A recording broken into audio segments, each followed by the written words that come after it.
What's up, guys? I just want to share with you guys something real quick. So I just came out of prayer. Like I just prayed like maybe an hour ago, right? Maybe an hour or 30 minutes ago. I'm not exactly sure how long ago it was, but I just came out of prayer not too long ago right now, right?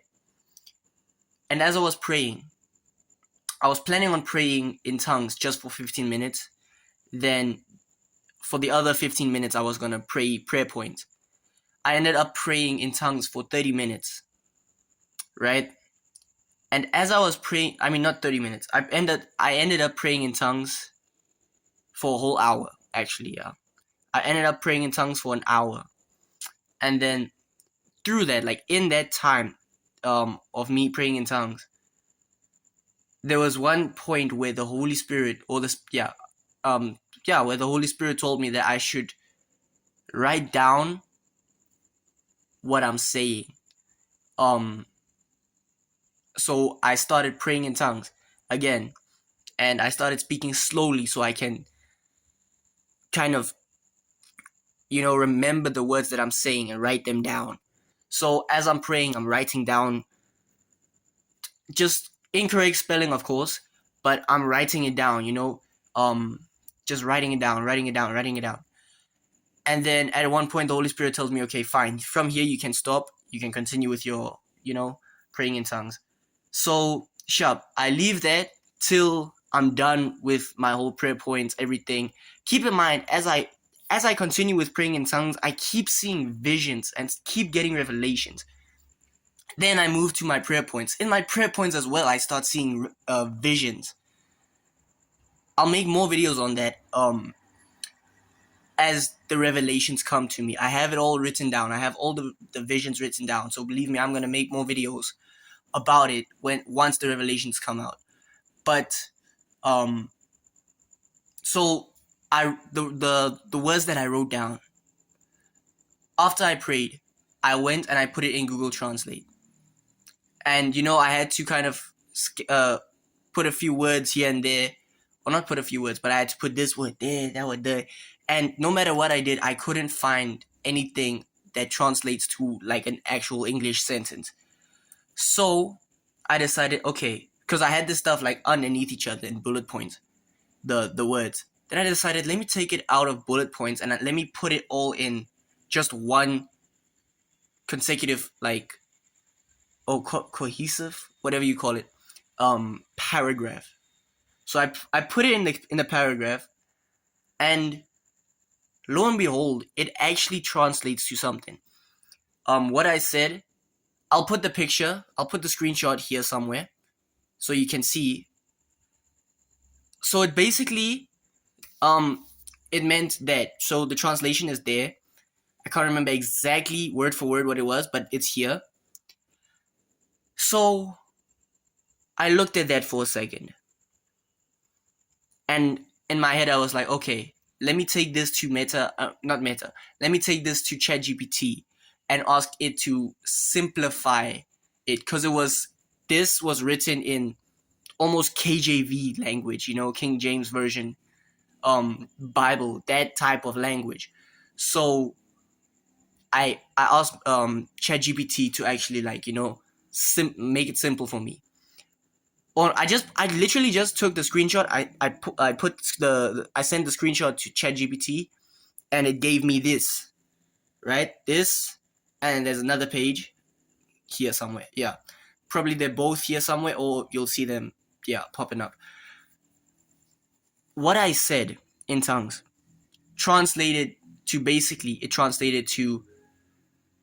this. I can't remember exactly what it was, but it's something about the taste of that specific dish, that specific meal. The taste of that meal is from the fruit. And this is the revelation that I got.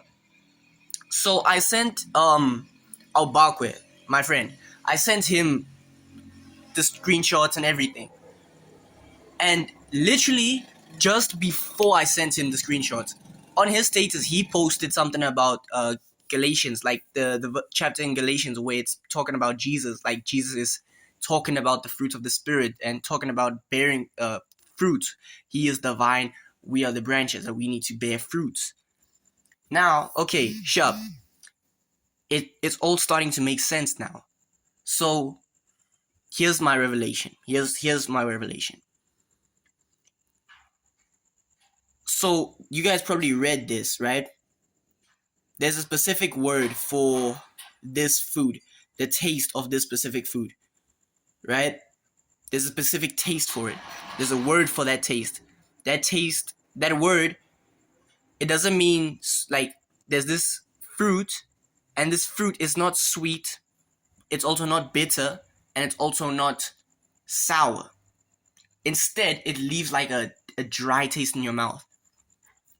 Here's where the revelation comes in. Us as Christians are called to bear fruit. We're also called to be the salt of the world. What does salt do? Salt dries things up. Us as Christians, there's a type of fruit that we can bear in our life, right? By the way we act, by the way we talk, by the way we do things. There's a fruit that we can bear that will make the wicked, it will make their mouth dry. There's a type of fruit that we can bear that'll make the wicked feel like they need something. It will make their mouth dry. If you guys can kind of understand what I'm saying. There's a type of fruit that we can bear as Christians that will make the wicked feel like I'm missing something. Because when your mouth is dry, immediately, first thing that comes to mind, I'm missing something. Water. It will make the wicked feel like they're missing something. Like, what does this guy have that I don't have? Because clearly the fruit that he's bearing, it's sweet, or it's sour, or it's bitter. Why does mine leave me thirsty? And on that thirst, there's two parts. The wicked can either choose to stay thirsty, or they can go to a well, and find water. Now, who is that water? Jesus Christ. He's the rivers of living water. He gives rivers of living water. He is the living water. He said to the woman at the well, if you like, I can give you water that when you drink of it, you will never even thirst again. Us as Christians, we bear the responsibility of living a life that when the wicked look at us, the people who don't have Jesus, when they look at us, they should feel like, this guy has something that I don't have. And it will leave them thirsty. And then it's our responsibility to tell them, hey, actually we have water that, that once you drink of it, you never get thirsty again. That's our responsibility as Christians. So I hope you guys can understand. That's my vision. That's one of the visions that I had tonight. And I believe that's the revelation. That's the translation. Well, it's not a vision that I had. That's the revelation that I had tonight. I mean, that's the interpretation of my tongues. Literally. I'm realizing now that I might have the gift of tongues, where it's not the gift of tongues that shows the Holy Spirit lives within you, but the gift of tongues where you're actually speaking actual languages. I'm realizing that I might have that now, but that's beside the point. That's the interpretation of the tongues that I spoke today. So, and I'm telling you, my mind was blown the moment I took those words and I put it in like paragraph form, and I saw it's starting to make a whole paragraph that makes sense. My mind was blown, guys. My mind was blown. When I sent it to Obakwe and I checked his status, my mind was blown, because on his status he was talking about Jesus being the vine and us being the branches, and us having to bear fruit. But yeah, that's my revelation. I hope it can encourage someone. I don't know. I hope it did something for you guys. It meant something for you guys. Let me know in the comments. I got a bunch of other visions tonight, so as soon as the revelations come out, I'm gonna make videos on it. Because I do feel like it's very important. Like when you get a revelation, when you see a vision and you have an interpretation of it, share it with the world, because what am I gonna do with it? I have it now. What am I gonna do with it by myself? I mean, the laborers are few. The harvest is ready, but the laborers are few. Who am I to keep my revelations to myself when there's people out there that need this revelation? So share your revelations with the world. But yeah, that's it. I hope it could encourage or do something for someone. But yeah, that's it. Stay blessed, guys.